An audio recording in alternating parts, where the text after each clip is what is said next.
I have said for a long time, and I still maintain it to this day, Halo Reach is the best Halo story. It is the most touching, the most gripping, the most heartfelt, and definitely one of the most neglected because not a lot of people play it and not a lot of people talk about it. But Xbox has finally graced us with a new release, so to speak, of Reach, a remastered edition that has been in the works for an extremely long time. Finally makes its way to both Xbox console and a Xbox app on Windows-based PC, and for the first time ever on Steam, which is really, really cool. Reach is such a pivotal game in the Halo franchise. It has the single player portion at least, really focuses on squad-based combat. You see a lot of death. You see a lot of failing, which is really interesting because most of the Halo stories put the Master Chief front and center, and he pretty much single-handedly, systematically destroys everything in his path. Very similar to what you read if you've read any of the Halo comic books or of the Halo lore in the regular books that are released pretty frequently. Reach really took a very different step because you don't win, because people die, and because consequences really shape the war against the Covenant. And I loved it for that. I'm glad that Bungie took a really bold step into that pivotal point in the UNSC's history. And I think they should be commended for that. But lest us not confuse the game with the story or with what 343 has put before us. Now, because as cool as it is, this really does leave a lot to be desired, and it raises a lot of questions. Now, I first got to play this back at E3 earlier this year. I did a really long deep dive on it then.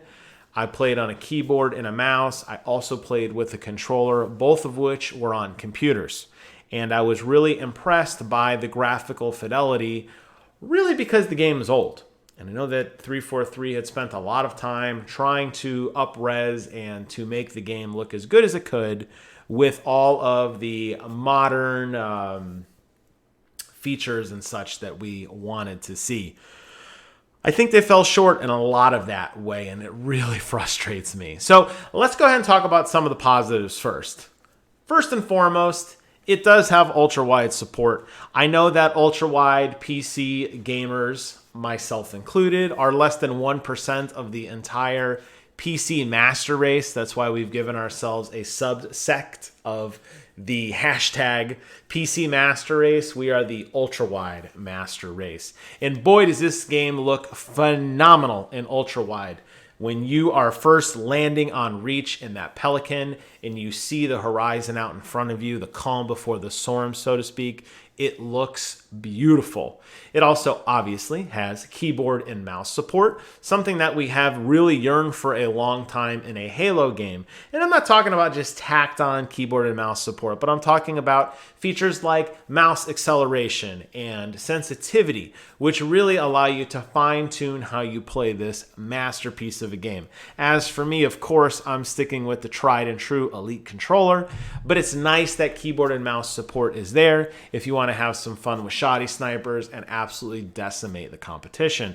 And lastly, it does have uncapped frame rates. So my 2080 Ti is chomping at the bit to chew this game up and spit it out, and it does beautifully, easily getting 130, 140 frames per second with everything cranked to the max, and boy, does it look great.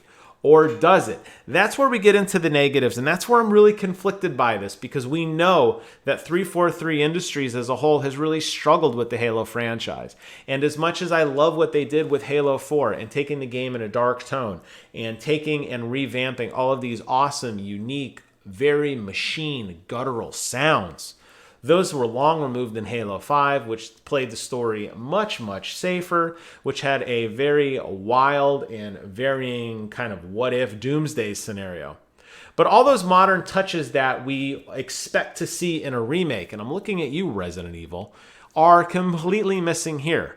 This is really just an up-res of the existing game. It is not a remaster. It is not what they did on Halo 2, where you can press a button and toggle between the old graphics and the new graphics. They didn't overlay any new technology. They didn't remove any of the goofy systems or the goofy design choices that were present in Reach. The button mapping is still very bizarre by today's conventions. And yes, you can change all of this, but it would have been nice if they added in some unique touches. For example, it would have been really cool if all the guns had a zoom on them. Something we saw and really enjoyed in Halo 5 is missing from here. As a matter of fact, this game is just the exact same game put on a computer.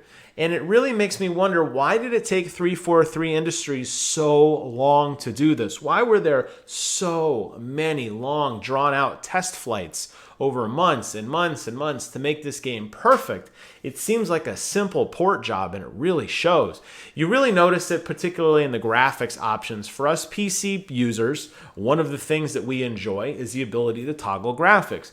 Draw distance, particle effects, lighting effects, DirectX 11, DirectX 12. Lots of features that are great for PC gaming because we can tune in the game exactly as we want it. And that's one of the joys of PC gaming. So it's a no-brainer that I installed this on my Windows-based PC, only to find that the graphic options are performance mode and frame rate mode.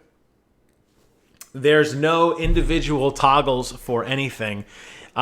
Clearly, they are just basically dumping the game on you and saying, well, it worked on the Xbox 360, it'll work on the Xbox One, and it'll work on your PC. Don't worry about it.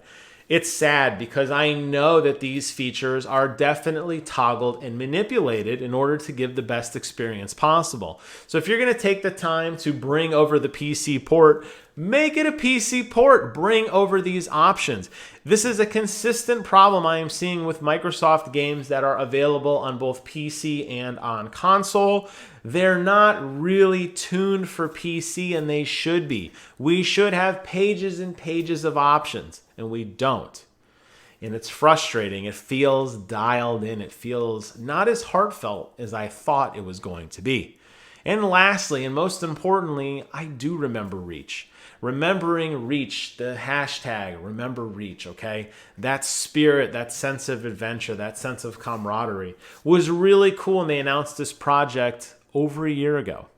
It's not so cool now. And it comes out at a very weird time when you have phenomenal remakes like Resident Evil 2, and you have world-class shooters like Call of Duty, Modern Warfare. It just doesn't really feel like it fits. And I'm excited. I was so excited last night when I turned on Twitch and it had over 75,000 viewers. The most I have ever seen from any Halo game ever. Even back when the Halo Championship Series was in its inaugural run, part of Halo 5, when you had this amazing rivalry between the Evil Geniuses and Tox Gaming. Back then, they didn't go by Tox Gaming. They went by Counter Logic Gaming, the infamous Green Wall. That was the height of competitive Halo, for me at least. And I'm talking modern era. I'm not talking the old stuff with the old days with like Walshy or any of those guys. I'm talking modern day Halo. I've never seen Halo Championship Series over maybe 25,000 people at most. So to see Halo Reach at over 75,000 strong, oh, I love that. It really hit me right in the feels, and I'm like, yes, Halo's back. And then I started watching it, and I was like, oh no, where are all these things that we wanted? Where's that extra oomph, that love that's going to make this game carry on? How long can we take the Halo name and drag the nostalgia chain behind it and say, well, but it's Halo, so you should play it, despite the fact that we're not really doing much with the series right now. And I know, Infinite is coming probably a year from now. And I'm okay with that. I will patiently wait. I'm sure the Slipstream engine is going to be phenomenal. I saw the trailer during E3 FanFest. A little tear did trickle down from my eye because Master Chief is very, very near and dear to my heart.